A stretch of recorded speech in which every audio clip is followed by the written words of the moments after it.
Hello, friends, and welcome to Warhammer 40k Rogue Trader. Today we find ourselves inside the chapel where we need to discover why all of these dead bodies are laying around the room.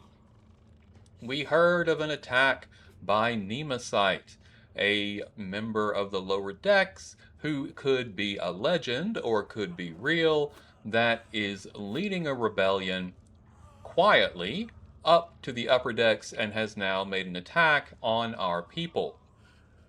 We need to go find out what has happened and how we can solve it. This is Disabled. My name is Ed, and let's get into it. See what's happening here.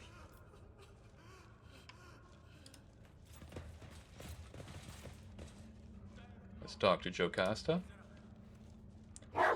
Traitorous vermin! I'll get you wherever you are! Okay. High Factotum Janris Danrock. The Master-at-Arms is barking orders, Confessor Adalbert is murmuring a prayer, and the Infernus Master is circling the chapel with a keen eye as if watching for a threat. Kibellah quickly sweeps her gaze over the destruction before focusing on the bloody footprints that stretch from the ruins of the reliquary. The High Factotum's velvet coat is streaked with blood, and Janris himself is deathly pale. A Medicae officer is working on the black gunshot wound in his chest, and Janris grunts faintly with every touch. He focuses his eyes on you with tremendous effort. Forgive me for not greeting your lordship with a bow. I must tell you, Nemesite has stolen the great relic. Janris, what happened here? Serfs in red headscarves burst into the chapel and started shooting. Their leader made for the relic, the remains of honorable rogue traders brought here from the mutant sullied crypt. And when I realized the sacred ashes of your ancestors were about to fall into the filthy hands of a heretic, one intent on desecrating the glorious dynasty, no, that could not be allowed to happen. I blocked his path. Janris briefly closes his eyes, gathering his strength. The bastard allowed himself a few vile insults against me, which I am obliged to omit, but I did not give in to the provocation. I was hoping to buy myself some time. Then this so-called Nemesite started reviling the customs of the ship, berating its officers and enforcers, before insulting the very name of your lordship yourself. I threw my glove in his face and demanded a duel, but the honorless villain just shot me. He laughed at me, the depraved creature. He winces either from a new burst of pain or the memory of humiliation he so recently endured. And then he committed sacrilege by stealing the relic and shattering the sarcophagus. Forgive me, your lordship. I have failed to preserve the sacred ashes of your ancestors. Inspect the empty altar behind him. The reliquary has been brutally smashed, and the bed on which the sacred ashes of past rogue traders and their servants once rested is now empty. Why did you wish to see me so urgently? I I had to apologize to you. I had to repent. He grimaces bitterly. For many years I did my best to serve the dynasty, but at the most crucial hour I failed. Shame scorches my pathetic, cowardly heart, your lordship. I had to tell you how deeply remorseful I am. And how exactly did he insult me? I beg forgiveness, your lordship. I dare not repeat the slander. I insist. What did he say? He called you a ghoul who sits on a throne of bones, feasting on the raw flesh of his servants. Forgive me, your lordship. Merely repeating these foul words is making me ill. Hold on, Janris. You will not die here today. Proud to serve the dynasty. Janris's thoughts are becoming muddled. The papers, your lordship. Have the clerk double-check the freight bills. I did not have time to get the seals. My will is in the left-hand drawer. How badly is the high factotum wounded? He's losing a lot of blood. The Medicaid officer casts a worried look at you. I advise you to hurry. Master Danrock should be on the surgeon's table as soon as possible. I am holding on, your lordship. Worry not.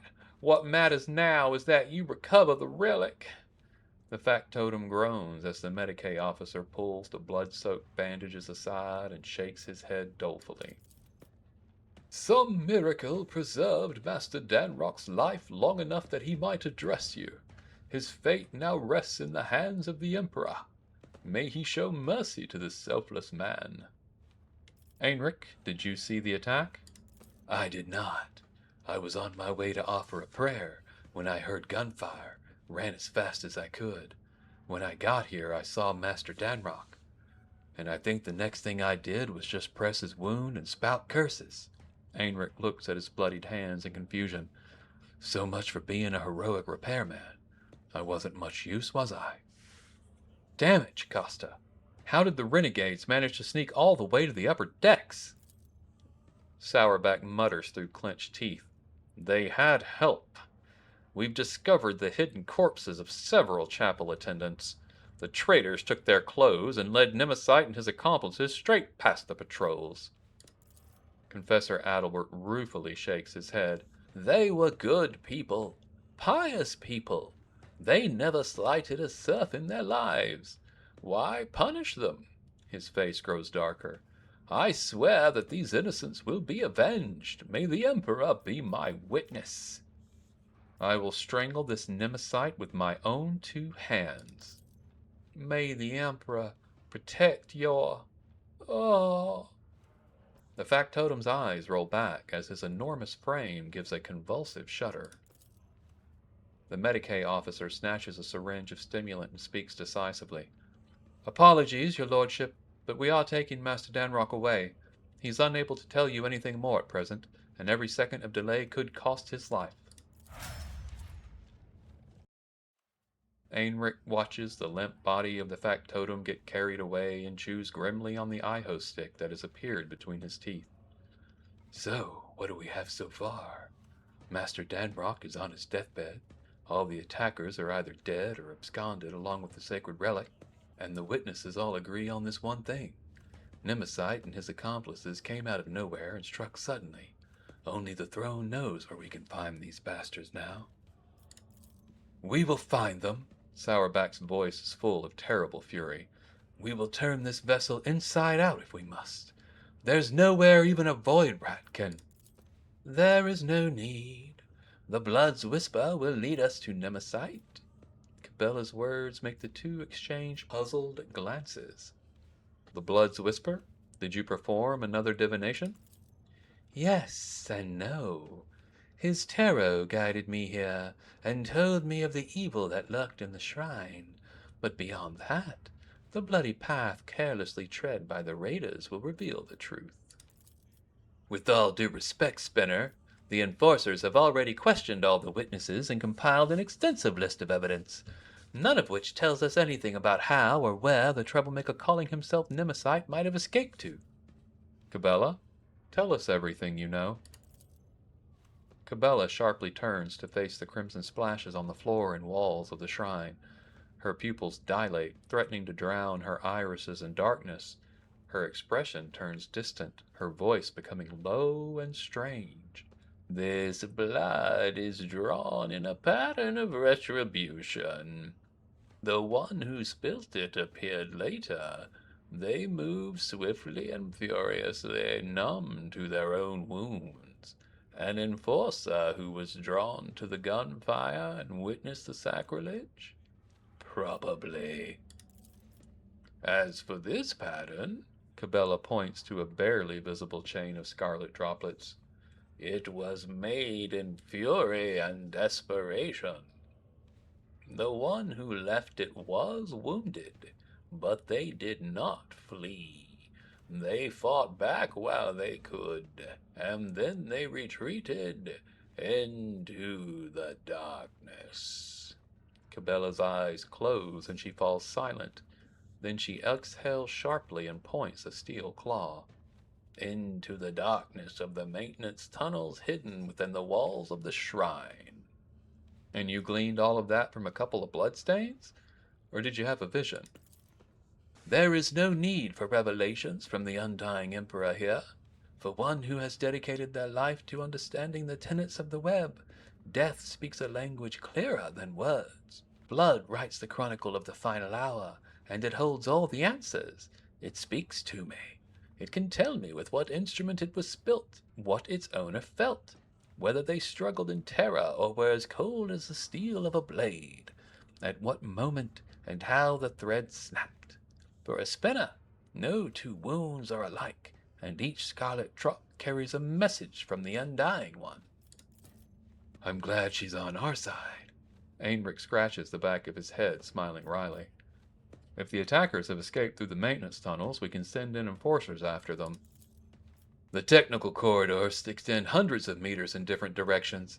Nemesite and his men must be familiar with the tunnels and either possess a map or a guide. Without a clear trail, the enforcers risk getting lost and wasting valuable time, not to mention the fact those narrow tunnels are perfect for an ambush. So we find ourselves still unable to locate Nemesite. The tunnels only answer the question of how he left. Now death will tell us where he was heading. As if in a trance, Kibellah leans over a body and peers into its eyes. He stinks of smoke. The smoke of singed coveralls, vile iho sticks, burnt sacred unguents, and charred meat. She slides a pale hand along the dead man's skin and snakes it under the sleeve of his coveralls, which she pushes back to reveal a fresh burn, bandaged with a torn scrap of shirt. Her steel claws dig into the dead man's arm. Your wound holds the answer. You dressed it carefully, not inside the shrine, before that. Something struck you, ripped the tissue apart, burned you, turned your hand into a worthless lump. It was not fire, no. Drawing a ragged breath, Kibellah opens her eyes. The fury of the conductive charge. It has marked you, heretic.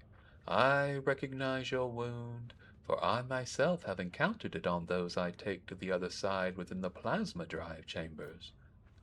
Plasma drive chambers? Are you certain? The undying one has blessed me with the ability to see the truth in death. How can anyone doubt the revelations his blessing bestows?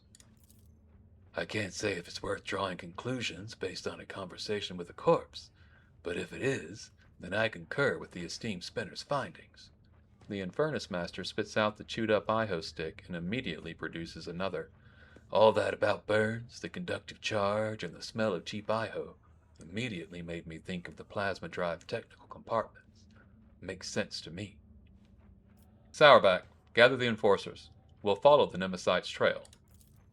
No, Doman Gladius. You must stay. You are the one that Nemesite has challenged, and those we hunt know you by sight. You will frighten away the prey, and we will lose the trail until the next tragedy occurs. Kibellah's unblinking gaze meets your own. Then what do you suggest we do, Kibellah? I will go to the plasma drive chambers alone. I will track down this false champion and all who serve him, and I will prepare the grounds for your own hunt. Out of the question! An enforcer squad would certainly scare off the vermin, but I am not letting you go alone, servant of death. You and I will go to the chambers together, and together we will bring down all who have dared insult the Lord Captain. I'm going too. I have a couple of good friends in the plasma drive chambers, the nosy kind who know everything about everyone. Convincing them shouldn't be difficult, especially if I pull a few favors. It'll be the three of us then. What a company! Ainric's grim laughter echoes inside the shrine. There is an awkward pause. Kibellah takes a long look at the officers' faces before finally nodding her assent. So be it, but not like this.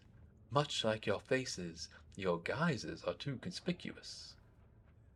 Kibella's right. It would be prudent to use a disguise. The enforcers will procure regular work clothes for us. We will carry only inconspicuous weapons that we can hide easily in our tool bags. It will help us blend in with the crowd. Before I depart to hunt for Nemesite, I ask the Doman to bless me. I pledge never to leave your side, yet the hut demands I do just that. Grant me this permission by performing the ceremony of twinning. Kibellah nods toward the altar.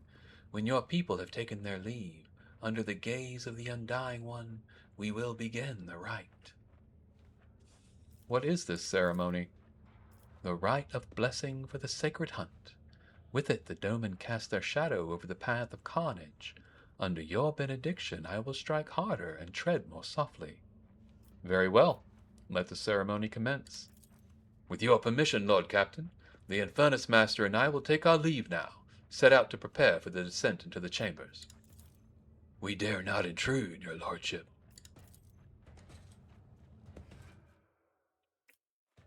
Sit down now, Doman Gladius, and listen. Let the ceremony of twinning begin. Using a finely honed blade, Kibellah carves an intricate symbol into the floor. She then produces a small bundle wrapped in incense-laden parchment and sets it alight. You are my Doman. I am your blade, and I am honed by your blessing. My arms are strong, your will is strong, and as long as the Undying One hears your prayers, my feet will go unheard. Her blade kisses her palm, and dark blood begins to trickle and spread over the bottom of the ritual cup that has just now appeared in her hands. With our blood, with our will, we shall spin a scarlet web, the symbol of the hunt.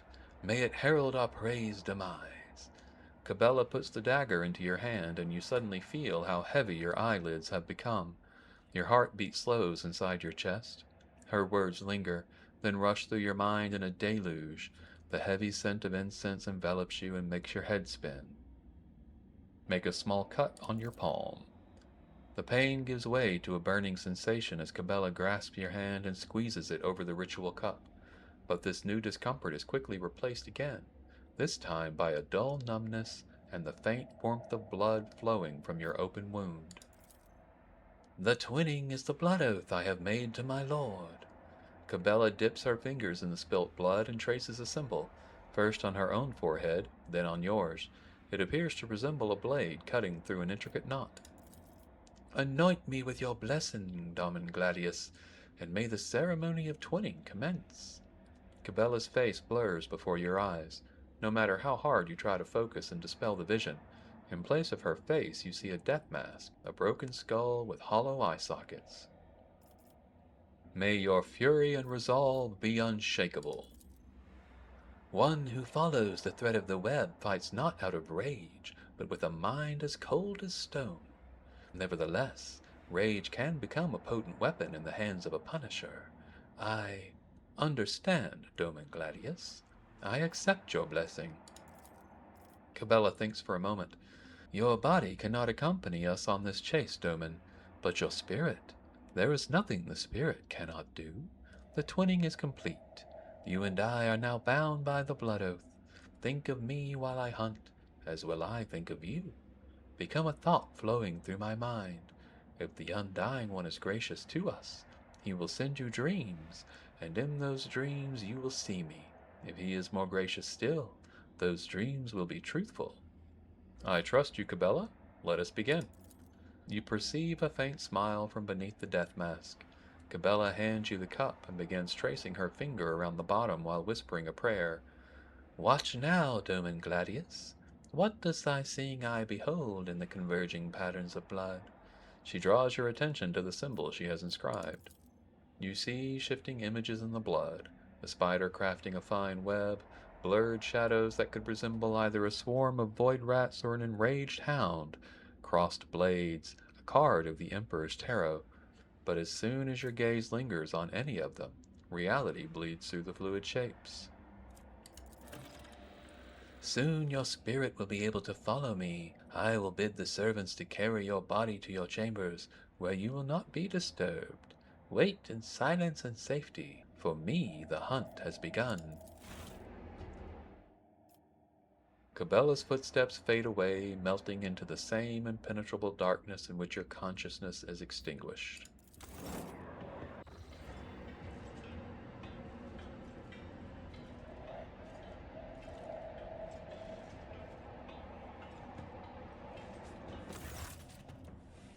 Stale air, oppressive noise, the hum and whir of machinery drown out all thought. This place rings with tension. Is it the powerful energy coursing through the cables, or have the wails of the workers merged into a cacophony of indignant whispers and desperate prayers? Lost, mired in petty troubles, unmindful of duty, their voices creak as if covered in rust, and their eyes are dimmed by the endless drudgery and lack of light here on the working decks of the Doman's great ark. I have seen it before.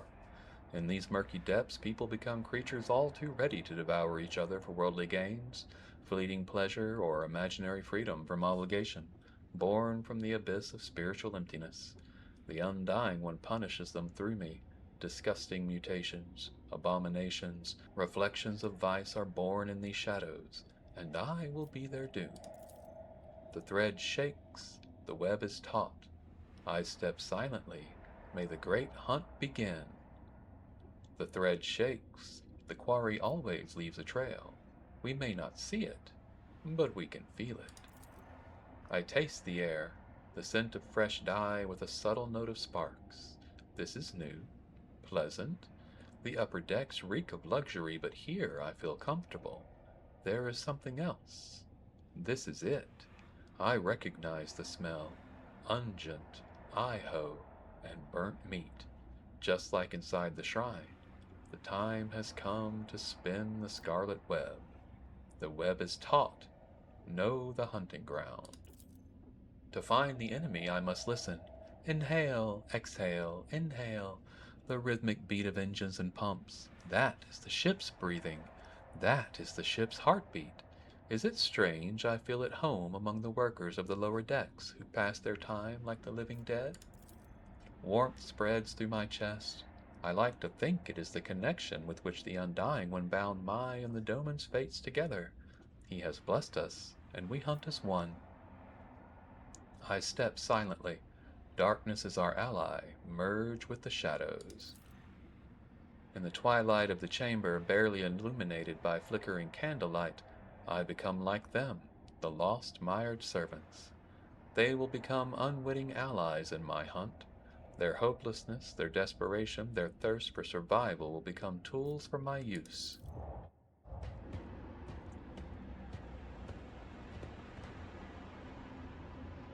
Where is the second spinner? We were supposed to meet here. You know the feeling when you're being stared at, but you can't tell by who or where? Footsteps? Two are coming. Toward me. Familiar gaits. Those are the Doman's servants. I would not be surprised if the cultists set out on the trail of Nemesite alone. The spinners are arrogant. We are just another soul to them, a gift to offer death. Steel Mistress's voice is hard and cold like her will. I can see in her eyes she dislikes me. She is wary, and so she should be, for we serve the Doman, not one another. Does this remind you of anyone at all, Jocasta? The man is enamored with fire. Even his words sound full of biting flames, and he himself enjoys playing with fire. Too much so. They bicker again, their mutual animosity may disrupt the hunt. I am here.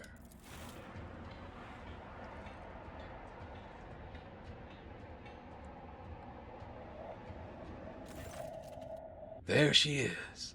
Welcome to the plasma drive chambers, esteemed holy assassin. You can exchange pleasantries later. Lieutenant Godierda is on duty in this compartment. I have ordered her to gather information on all the workers who wear red scarves and who have recently left the bay. This is pointless. The red scarf is not proof of guilt. It is merely a symbol. It could be a trap. I need to find her. I will watch the enforcer and those who watch her in turn. Your enforcer knows nothing about life in this compartment. I guarantee it. I have a better source of information. A good friend of mine who knows a lot about delicate matters. It would be easy to get him to talk. He's terrified of pain and death. Only the faithless fear death. I will not trust him. Let him trust me so that his trust may become a snare for my hunt. I cut them off with a gesture. Their methods of hunting are not mine, but I take the grain of truth from their words and weave it into my own plan. We need to provoke them into making a move. Instill a false sense of impunity. Convince them that they can and must act now. This enforcer who answers to Steel Mistress is the symbol of order and obedience in these chambers. She is standing in the way. When she disappears, my enemies will believe it is safe to strike, and that will be a costly mistake. Strike out the spark that will ignite the flame. I feel them lurking in the crowd, my enemies. They are cautious. I must find them and let them believe their luck. Then they will shed their masks, and I will take them down. Intimidate them with an impending threat. Flaming Voice relies on a talker, one who keeps no secrets and fears pain. An unreliable vessel is bad for holding secrets, but good for spilling them. Through him I will whisper lies to the enemy. Such is my plan. They look at me in silence. They do not understand yet, but that matters little. I am on the hunt. Alright, what is up? We've got people we can speak to here. Nobody named.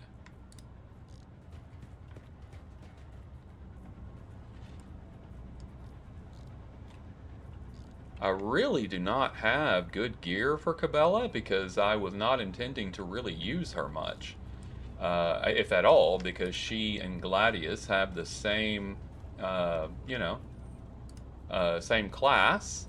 And it really annoys me when RPGs, after you make a character, put you in the shoes of a character you didn't make, as if, the whole point is to play something else, like you want to play the character you made, right? If I want to play a different character, I could make a different one, or bring them on my team and play them that way.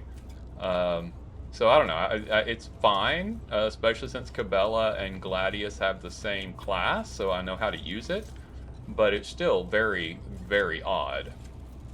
Okay, let's become a shadow and heed the voice of the crowd.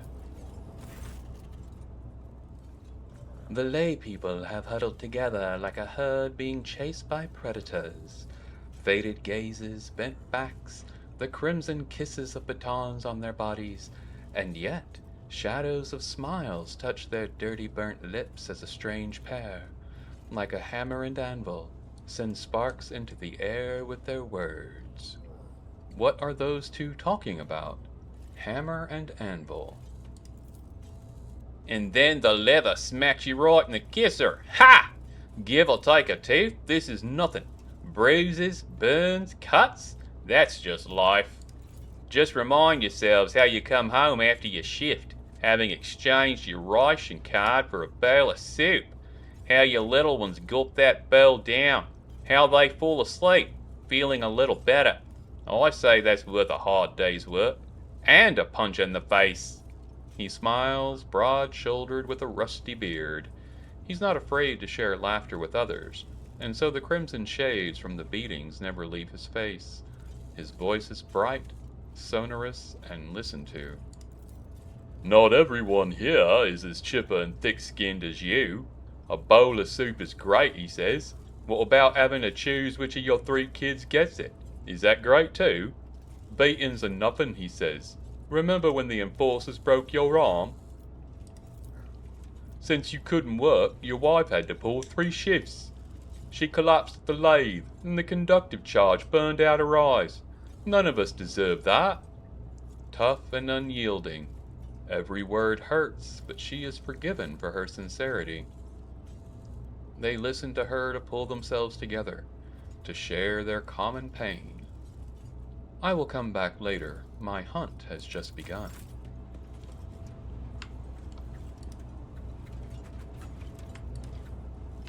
Okay.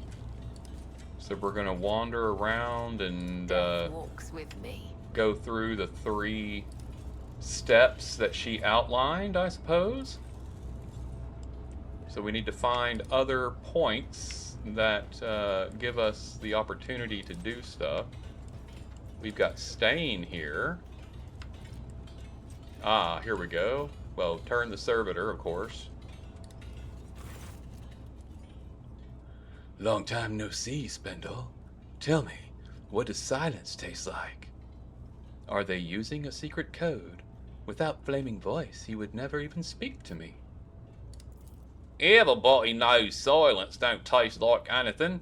If you want to earn rations, you better start dealing in words. He speaks casually, but his voice is slimy and slippery. His eyes are as dirty as an oil-stained garment. The impudence in his gaze and words when he turns them to us. He is unclean, and he knows it. He is unrepentant. That's a funny look, Heinrich. And you have a funny-looking company. Are you here to sell or buy? And before you answer, remember the first rule. Every word has a price.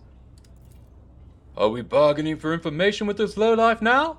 It is the duty of every serf to aid the rogue trader and his associates freely and willingly. Oh boy, here it comes. Who's that with you? An enforcer? And a spinner? Do you want me dead? If anyone sees me talking to you, they'll snap my neck. So off you go. The peddler of words is trembling in fear for his life. I must extract answers from him, but by what means? The quelling stimulant on the needle's tip will loosen Stain's tongue. What is this feeling? So calm. Fine, ask whatever you want, but then leave. My reputation cost me a lot of blood, and I didn't earn it to have it trampled into dust because you people happen to stop by. One glance is enough for me to see your true self, Stain.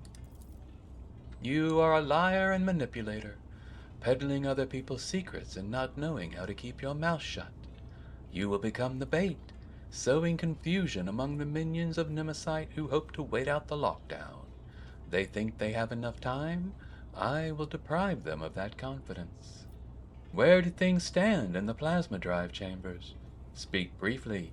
Speak sense. A bunch of workers in the far corner who now gather between every shift, whispering to each other. They don't invite me. They say I talk too much. Well, if they're scared of my tongue, that means they have something to hide. And, of course, everyone's talking about Nemesite. Sure, the foundry and chapel were big, but he's been helping people all over. A lot of folks are sticking with him now. You can knock my teeth out if I'm lying. Don't got many of those left anyhow. But I'll tell you this, even if someone finds him, they won't rat him out. There will be a raid soon. Be careful. I warn you in appreciation for your cooperative nature. What are you? That information is not meant for his ears. Really? I see. Well, if that's all you wanted, then can I go? Go, Stain, and be my herald. It's difficult to admit, but I do share the Master-at-Arms' indignation. We came here to get information about the traders, not to reveal our secrets. Reveal the truth to the enemy, and they will harm themselves with it. I just hope the wisdom of the blood-spun web won't cost us.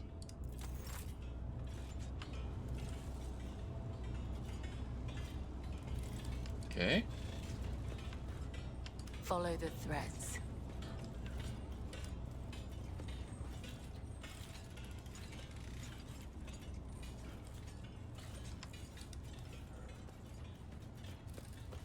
Pretty sure all those servitors are doing what they're supposed to be doing. That one as well.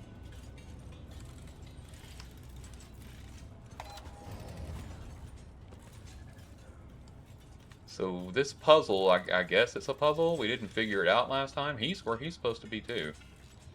Let's try to find where the servitor is not where they're supposed to be. Another step, another thread. Whoa. Dude walked out of the wall. I can't use that door. Interesting. There's Whip.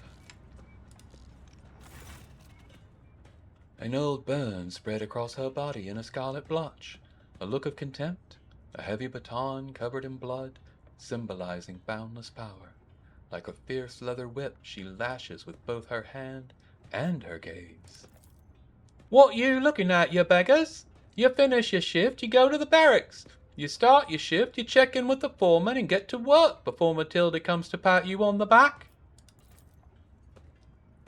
And Matilda, I presume, is that wonderful, not at all intimidating baton on your belt? I guess our disguise is working, but I would rather not spend the next few watches in the med bay because of a misunderstanding. His breathing has quickened. Flamin' voice always makes jests when he is nervous or irritated. Do enforcers infuriate him? Infernus Master? Master at Arms? Apologies for not recognizing you, ma'am. Godiada, we're conducting an inquest. Answer the spinner's questions. I hope your report will be useful. Whip, what can your scars reveal to me? Day after day she watches the serfs labor away, exhausting their last vestiges of strength. And there is no compassion in her eyes. They are simply a resource she's commanded to use and discard. She hates them because she blames them for her pain, her wounds.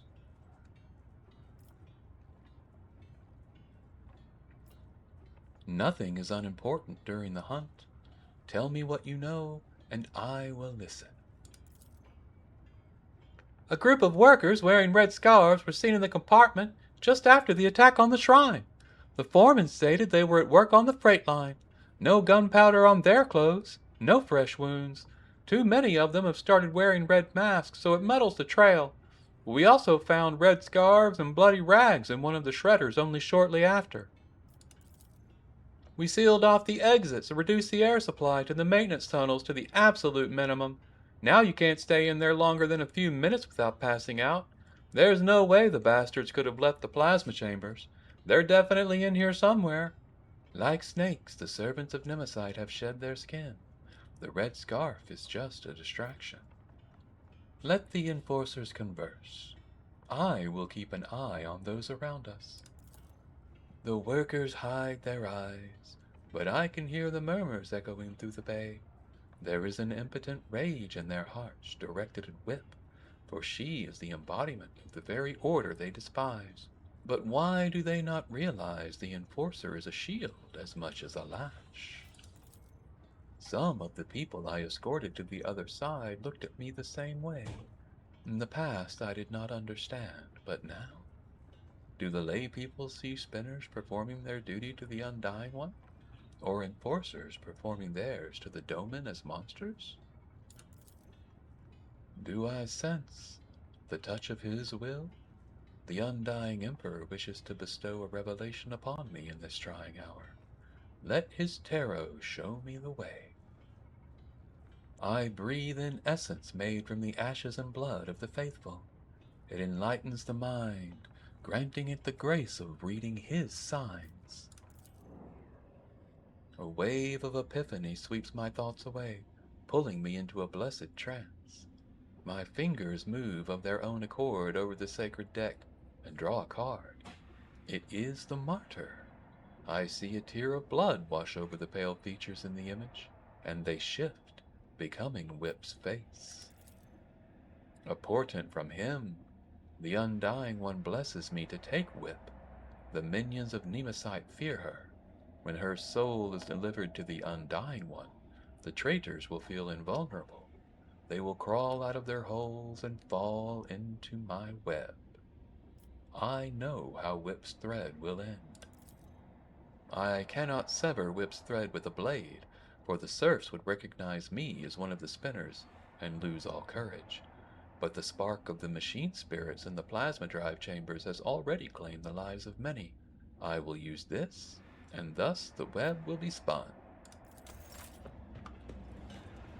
Okay, Whip is headed down. We're going to follow and do something to kill her. How exciting for Follow my us. steps. a reservoir of technical fluid. If it leaks, the power of the conductive charge will spread imperceptibly across the floor.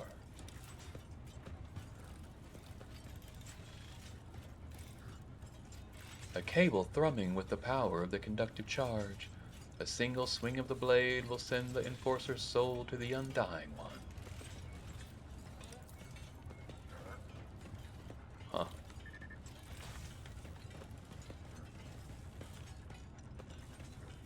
So, do we wait? Yep, here she comes, I think.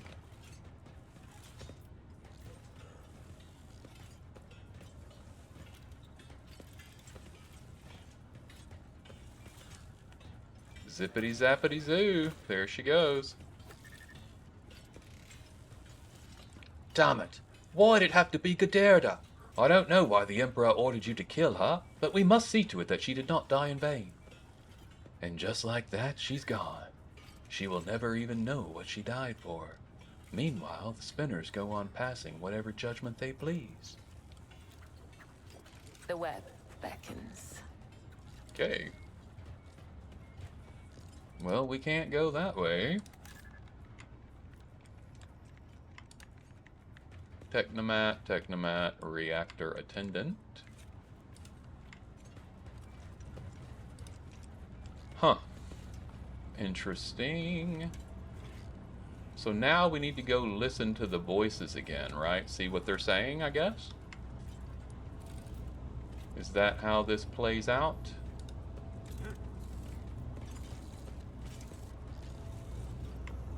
Become a shadow and heed the voice of the crowd.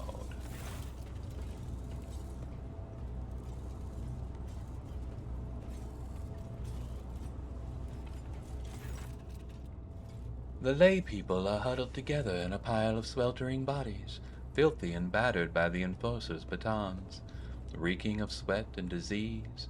Their hearts pump blood faster and faster through bulging veins as two of them send red-hot sparks into the air, with their words like a hammer and anvil. Your plan appears to have worked, Spinner. The air itself is charged with something, and it's not the conductive charge. The serfs, they are stirring. Listen to the rapid beating of hearts. The lay people are frightened, angry. They feel the impunity that sprouted like a weed upon Whip's demise. They feel the threat crushing them from the upper decks, both imminent and inevitable. What are those two talking about? Hammer and anvil. I can hear their whispers, insidious and deafening. No longer do they laugh with the others. No longer do they pretend. The enforcer is dead, and punishers from the upper decks will soon follow Nemesite's trail. This is our chance. We need to act. This is it. I can sense that the prey is close. They have little fear of giving themselves away anymore. They need a spark to ignite the flames, something that will convince Nemesite's followers they are strong, and that the Doman's servants are diminished. The web is spun, but I'm not ready to chase my prey into the snare just yet. Later. I'm gonna go check on those servitors. I've got one here. He's facing the right direction as well.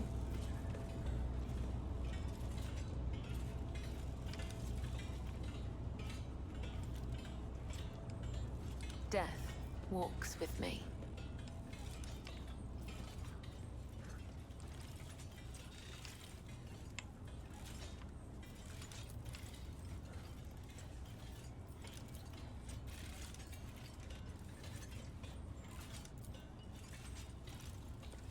He's where he's supposed to be. He's where he's supposed to be. He's facing the right place. He's facing the right place. Are some of them not supposed to be? Do I need to turn somebody around here? See what happens when I summon the cargo lift now.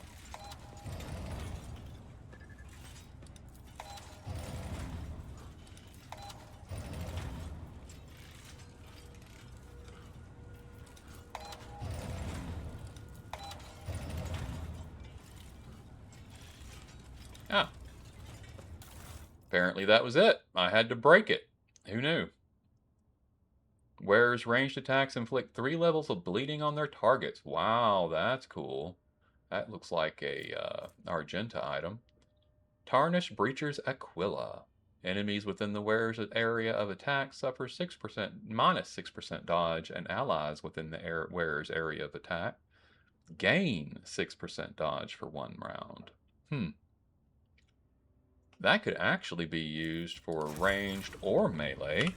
I think with Kibellah, that might be better than anything she's got on currently.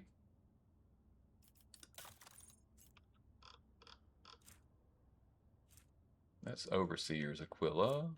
There's Tarnished Breacher's Aquila. Aquila. Okay. Good deal. Let's go this way and loot Whip, too. This path, and many others. No, apparently looting Whip was a bad idea. Get out. We survived it without too much trouble. Alright, let's go kick this thing off. And then prepare to step in and take them out, which I assume is what's going to happen when I do this. Oh. I can become a shadow from many locations, apparently. I see you lot have all taken off your red scarves. The weariness and fear in the eyes of the lay people have been replaced with sullen lights. Their faces no longer brighten with pale smiles. Their muscles are as tense as a beast ready to pounce. Their hearts pump blood faster and faster through bulging veins as the fiery words spoken by hammer and anvil sizzle in the air. Wait for the right moment, then light the spark. They tell us this is how it's meant to be. Just because they were born on the upper decks and we down below in the darkness? Is it really the God Emperor's will they grow fat on the fruits of our labors? Revel in luxury while we die without water or medicine? Hammer's voice rumbles and the lay people listen. Their hands clench into fists. No matter how hard you work, they'll wring everything out of you and give you nothing. Who even allowed this to happen? The rogue trader, his name be damned? A Grox on the throne, a tyrant throwing our bones in the furnace of his protectorate. Shut your foul mouth, void dog. Flaming voice? No, it is too soon. I understand your anger, but you must temper it. What did you say about the Lord Captain? The one who gives you work, food, and shelter? You insolent deadbeats. I can see why you've gathered here, and I'll not let you start another rebellion.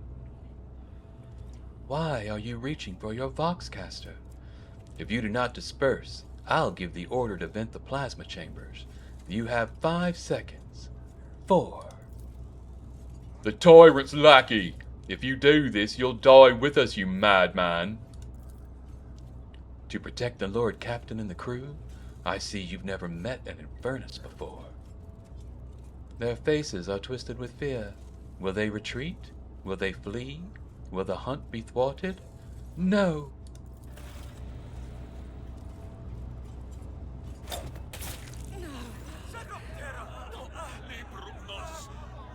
A small throwing blade flies out of my palm and draws a scarlet line across Anvil's neck.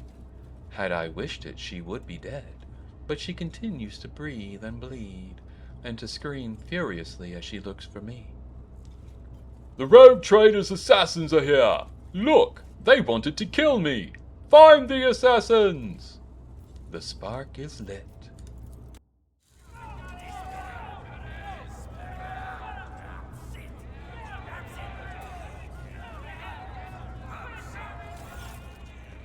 The lay people press in from all sides, pushing and shoving. Their faces are ablaze with terror and rage, and a violent energy boils through the mass of bodies. This power will be difficult to contain. Frightened people are dangerous people. The hunt was meant to go differently, but such is the Undying One's will. One voice rises above the others, the voice of a burly, bearded technomat, low as the roar of a furnace. Furnace smells of sweat and sacred unguents. He has no fear. He merely pretends it. Beneath the shudder of terror, I hear excitement. Do we deserve to be executed, my brothers and sisters? Have we not labored with the sweat of our brow? Have we not perished from the outbursts of raging machine spirits? Why do they call us rebels? Why are we being punished? Furnace's words make the crowd seethe even more. Take a closer look at Furnace. Strong, heavy, enormous hands whose blows should be feared. A great belly that has become a symbol of his success. He does not starve, so those who follow him will not starve either. A powerful leader, recognized by the whole pack. Feel the flowing rage of these poor wretches. The flame burns high, for there is strong fuel at its heart.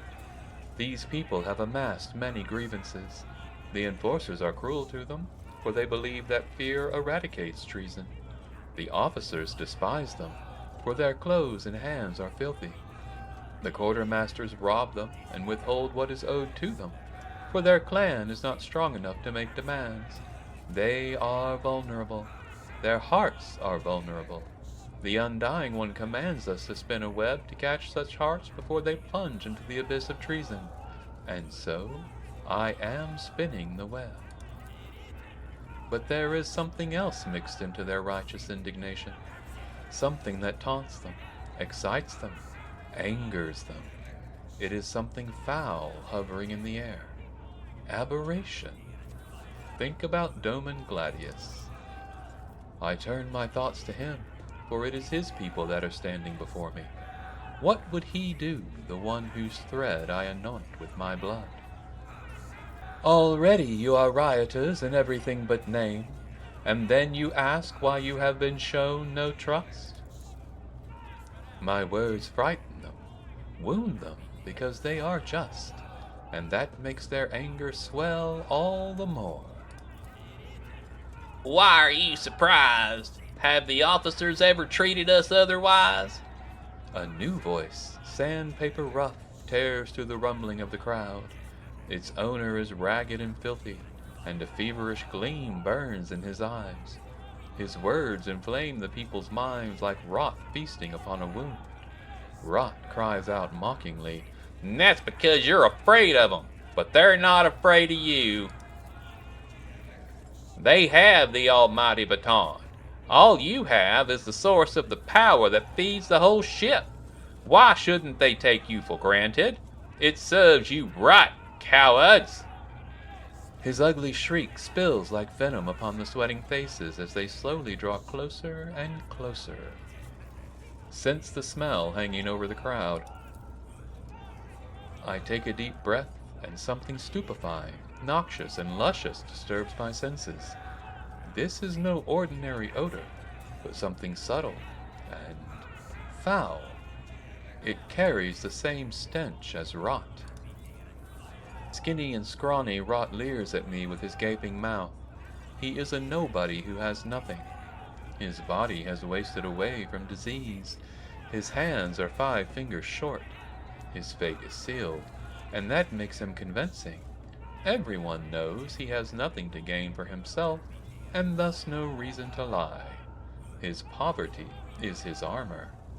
Let's think of the Doman.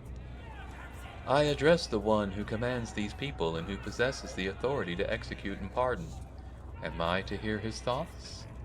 The Doman takes care of all, for such is his burden, but he cannot save everyone. He only cares about his flunkies.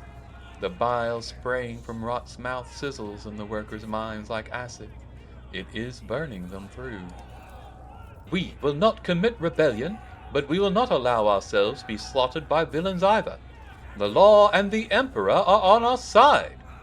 A young woman steps forth, slender and supple like a rapier. If they want to crush us with the fear of death, let them kill us. It will only prove our righteousness. The ringing call is a command, pressing itself into their hearts. The foul stench of sacrilege almost knocks me from my feet. Look Rapier in the eye. She is fragile, but there is a strength in her. an authority taken for granted and understood by all. She is clearly ready to command, with legions willing to die for such maidens, beautiful and resolute as they may be.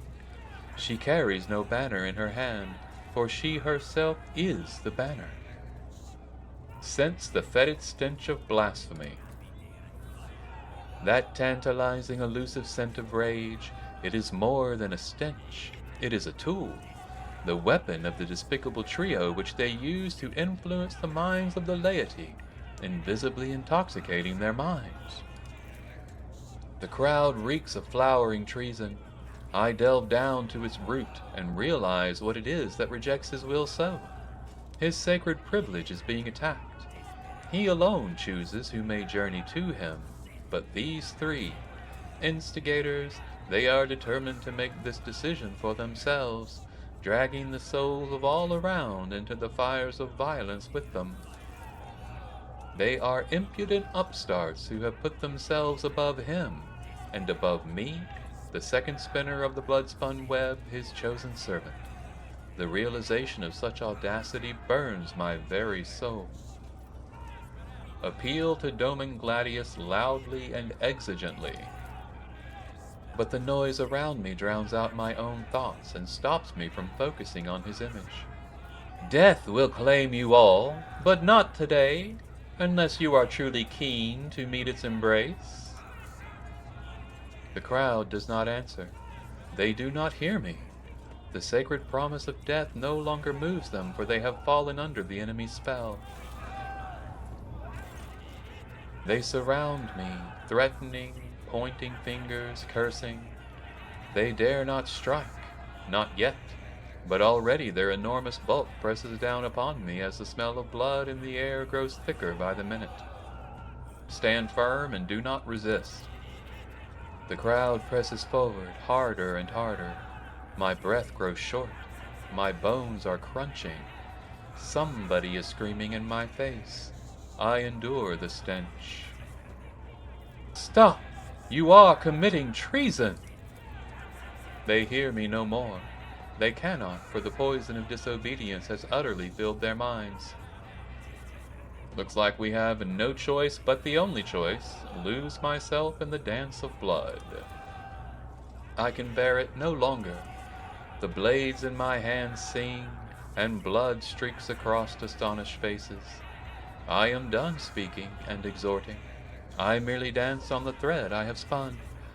I bestow death in blessed wounds. I catch a glimpse of rapier's cloven face and furnace's open belly.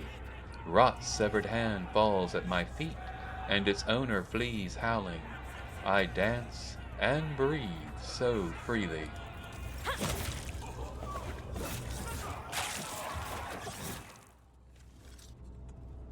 It did not go the way I had planned. The smell of blood lingers in the air like the stench of impending defeat. 2 bodies are sprawled before me. I have severed their threads. The third blasphemer has managed to escape, but his disembodied hand also lies on the floor. Useless meat. What can these corpses reveal to me? Very little. The faint traces of the vile mutations that twisted their bodies, the foul stench of corruption emanating from their meat, the deformed, strangely colored brains in their crushed skulls that spawned the heresy of sedition. What will the appearance of the survivors tell me? They huddle in the corners, ashamed of their own subservience. They tried to convince themselves the blood they so foolishly spilt would absolve them, but they know it is not enough. Are Flaming Voice and Steel Mistress still alive? Their threads have not yet been cut. I realize with astonishment that they're standing close to me. Flaming Voice is furiously reproaching all those who had only recently joined the revolt, while Steel Mistress booms like a siren, shaking her maul and threatening punishment. They are useless to the hunt now. It is time for the next step. A thrill runs through the strands of my consciousness. Is this Doman Gladius? Can I truly feel him again, or am I imagining it? I need to concentrate. I gaze at the puddles of blood and the patterns they form. I see I see a labyrinth. The Undying One has given me a sign. My hand finds the sealed case in which his tarot cards reside. It is time for a divination in the blood of the dead. It will reveal to me the name of their unholy master. I draw the beginning of the spread. The Hound. I gaze at the card and its depiction of the Astra Militarum, armored vehicle that bears the formidable name. The pursuit of truth, sacrifice, and victory. This is me, and I am on the right track. I draw the heart of the spread. The Harlequin inverted. Lies, manipulation, a shadow play blocking my path. But it is a lie exposed, a deception that must be revealed. I draw the end of the spread.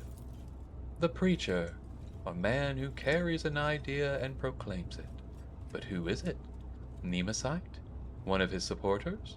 Someone already slain or someone still alive? The divination is unclear, and so I draw a fourth card. It is dangerous to ask more of the Undying One, but I must know. The Aquila. His holy image watches me from within the card, and my heart grows frigid with the knowledge of what it represents. The Undying One has manifested his omen in the traitor's blood. The hunt that has begun will be completed by the unveiling of a great deception. Our enemy is elusive because he has a powerful ally, one who espouses faith in the Emperor on this vessel. The ship's confessor is in league with Nemesite. He will be the next prey. Confessor Adalbert?